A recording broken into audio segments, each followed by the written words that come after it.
婆婆包了很多饺子，冻在冰箱里。她刚出门，我就把饺子倒进了垃圾桶，不料她又进来，将我逮个正着。她拍视频发在家族群里，哭诉我给儿媳妇包的饺子，她全扔进了垃圾桶里。她为什么这么恨我啊？不一会儿，全家人都来我家教训我。我把饺子全煮了，给每人盛一碗。他们吃着吃着变了脸色。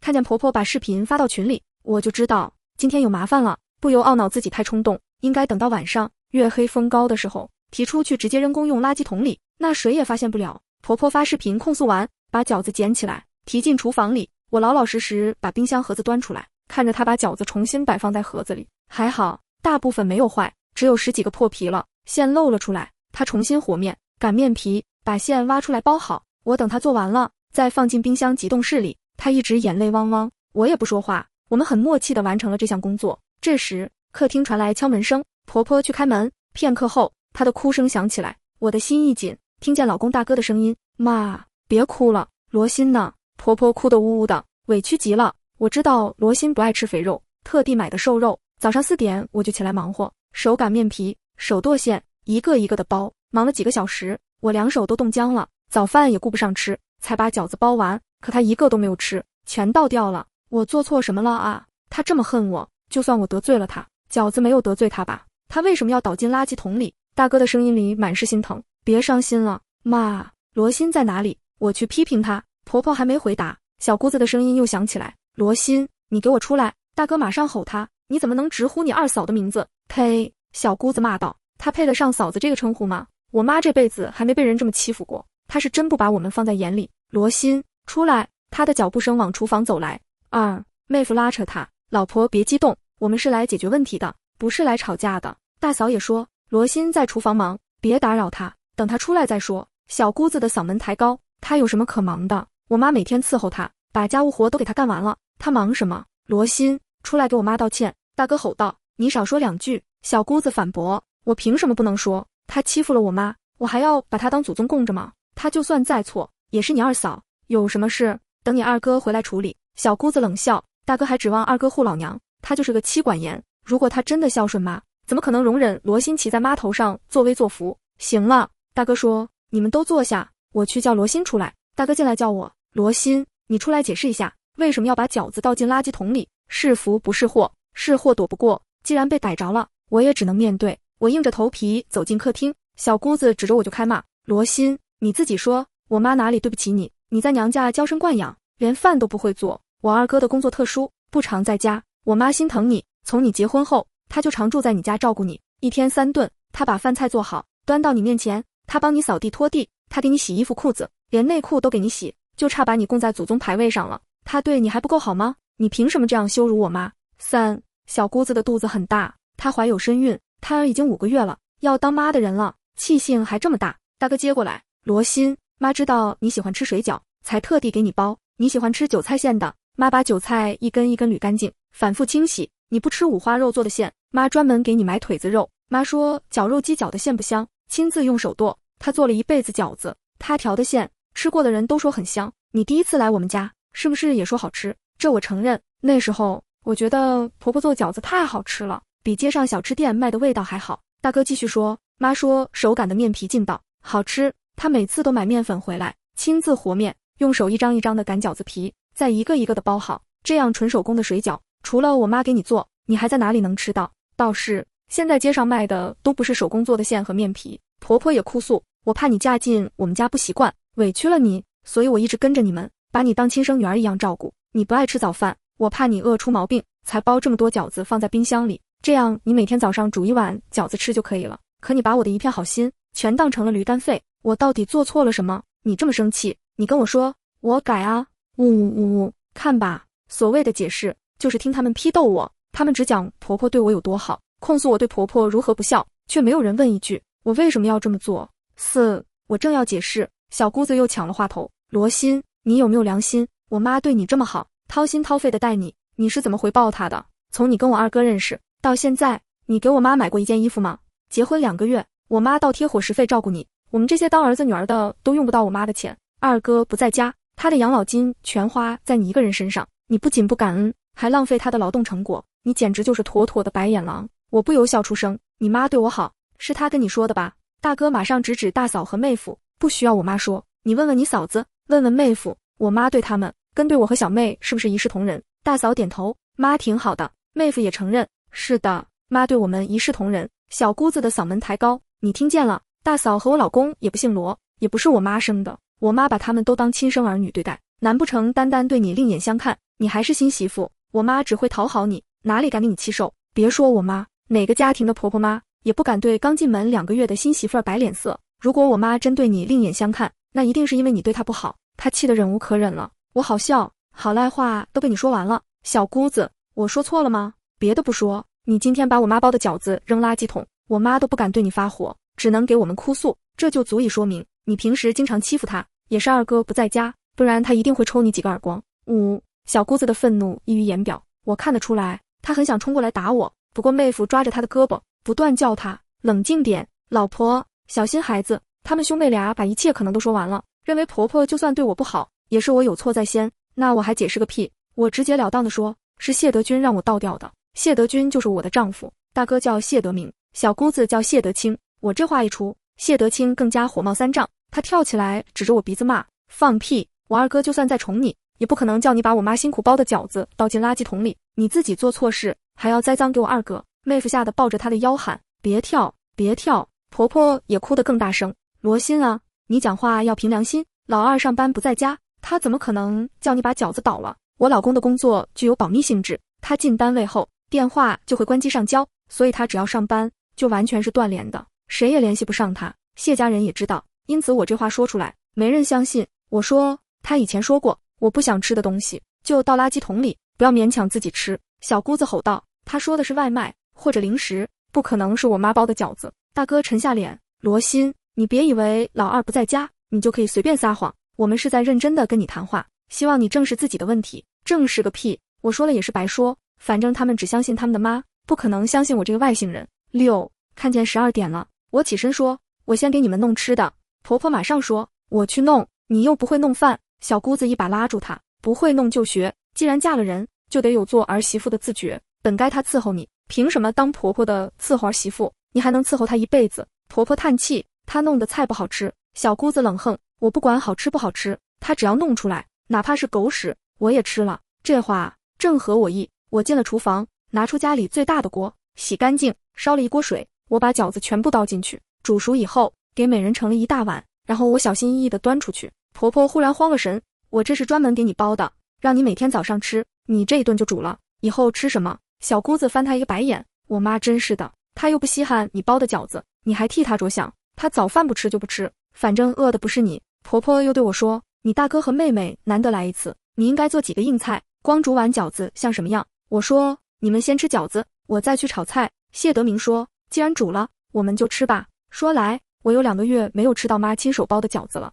谢德清说，我也是啊，我想吃不到，我妈偏心二哥，天天给他们包，人家还不领情。大嫂和妹夫都帮忙，把饺子端到每个人面前，我倒了一碟醋端出来，谢家兄妹迫不及待地夹了饺子，蘸了醋就放进嘴里，大嫂和妹夫也各自吃起来。只有婆婆没有动筷子，我挑了一个喂到她嘴边，妈忙了半天，辛苦了，儿媳妇给你喂一个，谢谢你对我的照顾。她的嘴巴闭得紧紧的，怎么，妈不喜欢吃饺子吗？你亲手包的，总得尝尝吧。小姑子说，我妈最喜欢吃饺子了，妈吃啊，她难得给您尽一回孝心，您只管享受。婆婆的脸转到半边，我不吃，我没胃口。小姑子一边狼吞虎咽，一边瞪我，看你把我妈气的，她连吃了几个，大概吞得太快，没有品尝出来味道。谢德明吃了2个就感觉不对劲了，他吐在桌子上说，这馅里是什么？大嫂也吐了出来，我这个好像有纸巾，还有面条。妹夫吐出来说，我这里有粉丝。小姑子嘎嘣一声，啊，呸！他吐出来说，怎么有骨头？谢德明说，今天这饺子馅里怎么乱七八糟的，味道也怪怪的，很难吃。小姑子不停呸呸，不光馅难吃，皮也不好吃，像和面的时候混了泥巴似的。这是我妈亲手包的饺子吗？我回答，确实是她亲手包的，不可能，我妈的手艺那么好，她包的怎么会这么难吃？我笑笑，那就要问你妈才知道了。说来也奇怪，她自己包的饺子为什么不吃？婆婆突然哭起来，罗心啊，你不想吃饺子，可以给我明说，我不包就是了，你为什么要害我？你到底在馅里和面粉里放了什么？竟然还要甩锅给我！我怒从心头起，恶向胆边生，端起水饺碗就向他泼去。哗，婆婆满头满脸都是水饺。爸啊！婆婆一声惨叫，天哪！大嫂惊恐地往后退，小姑子大吼：罗欣，你竟然泼我妈，你疯了吗？顿时一片混乱。我慌张地说：对不起，我手滑了，妈快去冲冷水。我一把拉住婆婆，拖着她快步进厨房，将水龙头放开，把她的头按在水龙头下面。谢德明冲进来，将我一把拽开。罗欣，你要害死我妈妈！我退开说，不赶紧降温，她一会儿脸烂了，会很疼。她扶起婆婆，看见脸红红的，吓得赶紧把水池放满，将婆婆的脸整个按进水池里。婆婆拼命挣扎，她说：妈别动，您先忍忍。小姑子挺着大肚子进来，大喊大叫：大哥，你干什么啊？要淹死妈妈！谢德明把婆婆拉出水面解释：妈的脸烫伤了，不赶紧降温会破皮，那去医院治疗啊，涂烫伤膏啊，你把她按在冷水里，也不怕妈休克。婆婆憋得喘不过气，半晌说不出话来。谢德明应道：我这就送妈去。我们回到客厅，小姑子扑过来要打我。罗欣，你个贱人，把我妈害成这样，我忍你很久了。我端起另一碗水饺，重重砸在她脚下，她吓得一声尖叫，急忙往后退，差点摔倒。妹夫在身后扶住了她。她怒骂：疯了，这女人疯了！我妈活了大半辈子，没有被人这么欺负过。我冷冷地说：我活了小半辈子，也没被人这么欺负过。谁欺负你？你烫伤我妈还有理了？你这是故意伤害，我报警抓你！他拿出手机拨打报警电话，大哥一把抢过去吼道：家务事报什么警？不嫌丢人！婆婆这时总算喘过气了，大声哭喊着说：都是我的错，是我老了，不中用了，所以讨人嫌，我死了算了，我这就出去让车撞死。他打开门就跑，谢德明急忙追出去。小姑子愤怒地指着我吼：罗欣，我妈有什么三长两短，我要你抵命！他们都追出去了。我看着满地狼藉，吁了一口气。俗话说，请神容易送神难，我家这尊不请自来的神总算送走了。结婚之前我没想过婆婆会过来跟我们同住，大嫂家有孩子，小姑子又怀孕，而且之前婆婆就在照顾小姑子，所以我以为要等我怀孕的时候婆婆才会考虑来我们家。没想到新婚第二天，婆婆就敲响了门。她对我老公说：你上班不在家，罗欣刚嫁过来，各方面都不熟悉，我来照顾她，以免你上班牵肠挂肚的。她把行李都带来了，自顾自搬进次卧，然后就进厨房忙活起来。我跟老公面面相觑，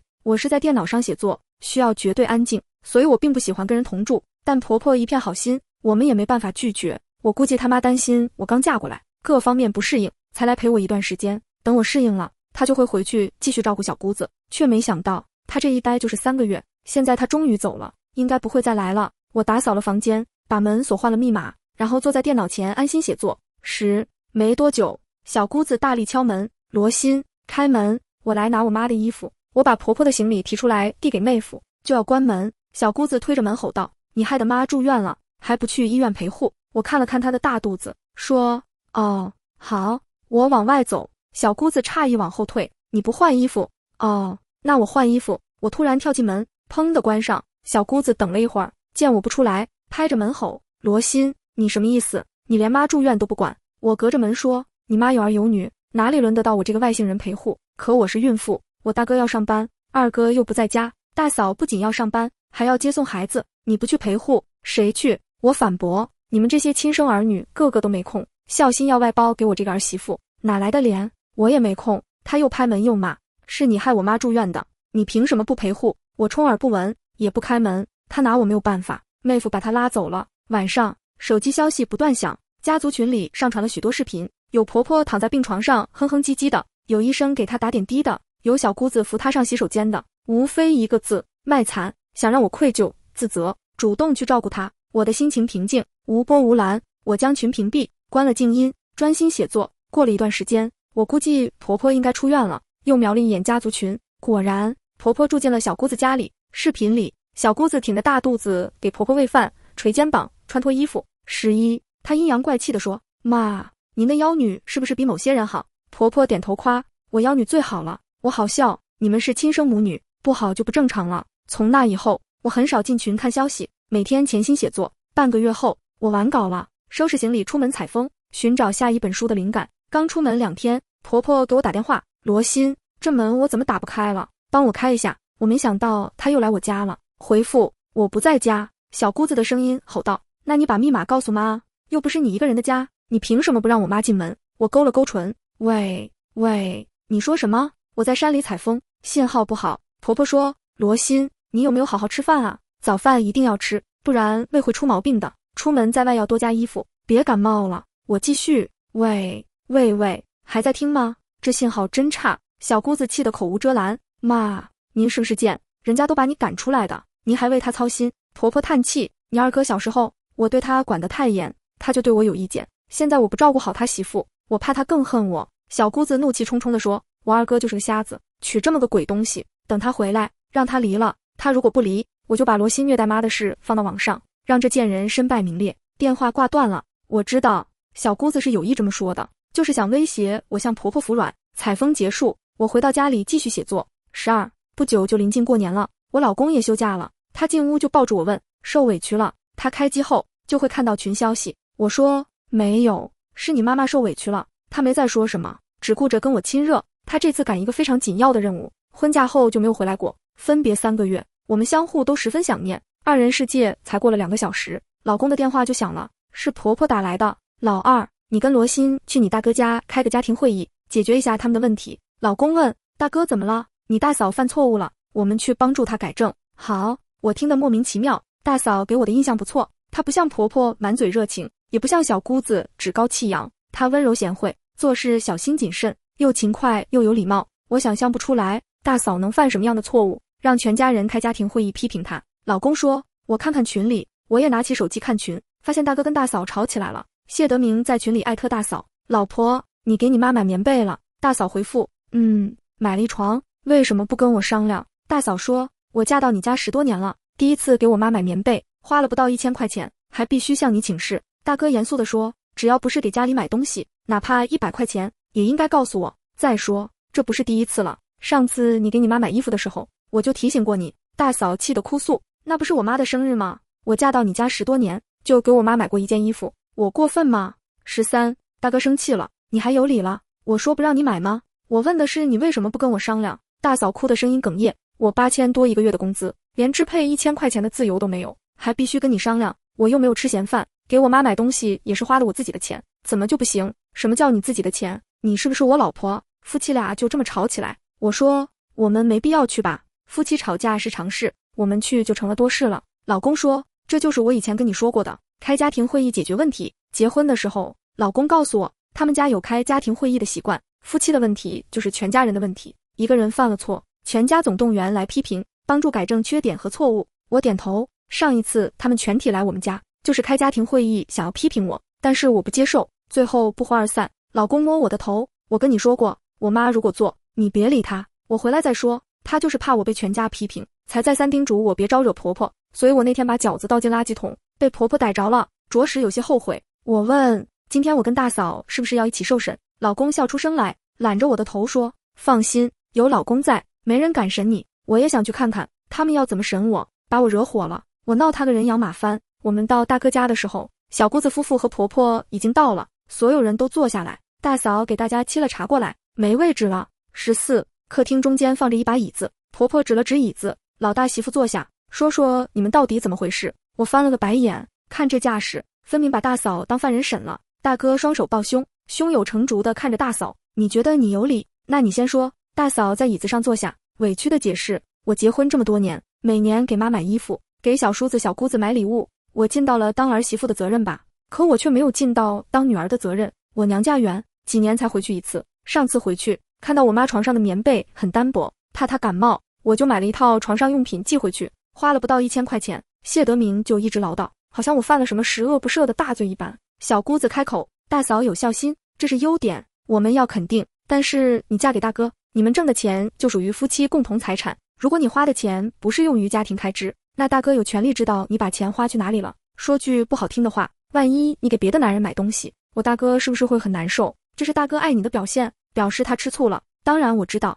大嫂不会做出这种伤风败俗的事。话又说回来，那你给娘家人花钱也应该告诉我哥，用我哥的名义寄给你妈，你妈高兴，我哥也有面子，是不是？大哥说，还是小妹懂我。老婆，你跟我一起生活了10多年，还不了解我的心思，你背过我单独给你妈买东西，别人会怎么看我？是不是会说我这个女婿不孝？15，大嫂点头，我知道了，下次我买东西要跟你商量。大哥幽默地拍拍大嫂的肩膀，这才是我的好老婆。没事，知错能改，还是好同志。我隐隐觉得这是不对，怎么就成大嫂一个人的错了？他们结婚这么多年，大哥没主动帮岳母买东西就不说了，大嫂给娘家就买了一件衣服，一套床上用品，反倒成了她一个人的错，要被全家人批评。婆婆这时候总结性的发言，你既然嫁入我们谢家，那就是谢家人，你的一切都归谢家所有，所以以后别说什么你花的是你自己挣的钱，一家人不能说两家话，不然老大也背着你乱花钱怎么办？如果他把钱花在别的女人身上，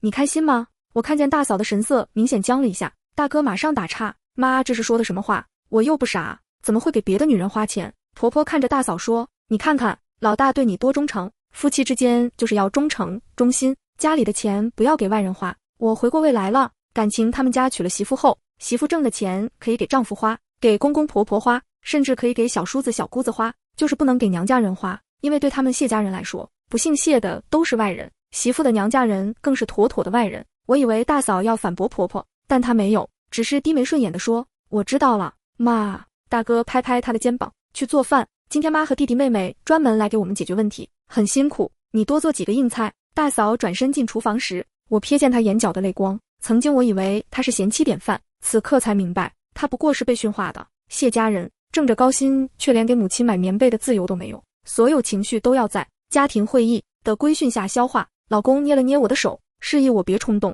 我笑着抽出纸巾递给大嫂，嫂子，我帮你切菜吧。她愣了愣，目光在我和谢德军之间打转，最终轻轻摇头，不用，你坐着就行。餐桌上，婆婆又开始念诵儿媳妇经，女人结了婚，心就要全扑在婆家。我咬着筷子看她，忽然开口，妈，您上次包的饺子真好吃，能再教教我怎么调馅吗？婆婆夹菜的手顿住，脸色瞬间变了，小姑子拍桌而起，罗欣，你故意找茬是不是？我妈被你烫伤的疤还没消呢。我无辜眨眼，我在夸妈手艺好啊。再说那天不是您说哪怕是狗屎也吃吗？怎么现在不敢提饺子了？小姑子脸色铁青，老公却慢悠悠开口，小妹，说话要讲证据，那天监控我都看了，是妈自己把饺子倒进垃圾桶，故意栽赃给欣欣，你胡说。婆婆猛地抬头，老二，你怎么能帮着外人说话？外人？老公放下筷子，她是我老婆，是要跟我过一辈子的人，倒是妈，您总说把欣欣当女儿，却在家族群发断章取义的视频，让所有人骂她，这就是您的母女情。谢德明皱眉，老二，妈也是担心你，担心我。老公冷笑，他担心的是我不听他的话，担心我没把老婆训成第二个大嫂。他转向大嫂，嫂子，您真觉得给岳母买东西需要全家审批？您月入8000，花1000块孝顺亲妈都要被指责，这公平吗？大嫂的筷子当啷落地，沉默许久后突然哽咽，我以为嫁了人就该这样，该哪样？我推开碗筷，该把自己活成免费保姆，该让原生家庭成为禁忌，该连给亲妈买棉被都要战战兢兢。我只是婆婆，您总说我扔饺子，可您知道为什么吗？因为您每次包饺子都往馅里藏东西，纸巾、面条、粉丝，甚至还有您的药渣。您故意让饺子难吃，就是为了坐实我不孝的罪名，好让全家来教训我。婆婆脸色惨白，小姑子尖叫，你血口喷人，要不要看看冰箱？我起身打开冰箱，在最底层翻出个塑料袋，里面装着半块发霉的月饼、过期的中药丸，这些都是您平时舍不得扔的宝贝，每次包饺子都偷偷混进去。您以为我不知道？谢德明猛地站起，妈，这是真的。婆婆嘴唇发抖，半天挤出句，我就是想试试她会不会吃。是什么？老公逼近一步，是她是不是合格儿媳，是她会不会反抗。您知道她有胃病，还故意往饺子里掺过期药渣，万一吃出问题怎么办？房间里一片死寂，小姑子瘫在沙发上，大嫂捂着嘴 Tears 直流，谢德明蹲在地上抓头发。婆婆终于哭出声，我就是怕你们翅膀硬了不管我，你爸走得早，我一个人把你们拉扯大，现在你们都有了自己的家，所以您就用这种方式刷存在感。老公叹气，妈，我们从来没不管您，但您得明白，我们成家了，不是您的附属品，您越这样折腾，只会让我们越想远离。婆婆颤抖着抓住她的手，老二，妈错了，错的不是您想被关心，我递上纸巾，是您用错了方法。嫂子给亲妈买棉被没错，我不想吃恶心的饺子也没错，我们不是您的提线木偶，是有血有肉的人。婆婆低头盯着地板，许久后轻声说，我明天就回乡下。不用。老公握住她的手，您留下，但要答应我2件事，第一，别再干涉我们的生活，第二，学会尊重我们的选择。年夜饭上桌时，大嫂破天荒的没做婆婆爱吃的红烧肉，而是炒了盘她亲妈教的酸辣土豆丝。婆婆看着那盘金黄的土豆丝，忽然笑了，跟我年轻时炒的一个味儿。小姑子摸着肚子嘟囔，其实我早就吃腻了饺子，明天我要吃披萨。大家都笑了，餐桌上的气氛第一次这么轻松。深夜，我靠在老公肩头看烟火，他忽然说：“谢谢你今天替大嫂说话。”我笑，与其说替他，不如说替未来的我们。如果今天不撕开这层纸，以后我们也会变成第二个大哥大嫂。他吻了吻我的额头，不会的，从今天起，我们家没有家庭会议，只有夫妻共同决定。窗外，烟花照亮夜空。我知道，有些东西正在悄然改变。婆婆开始学用智能手机，大嫂报了瑜伽班，小姑子不再把女人就该挂在嘴边，而我和老公终于在这场家庭硝烟中守住了属于我们的小家庭。有些规矩注定要被打破，有些爱需要用正确的方式表达。毕竟，真正的家人不是靠会议驯化出来的，而是用尊重与理解一点点焐热的。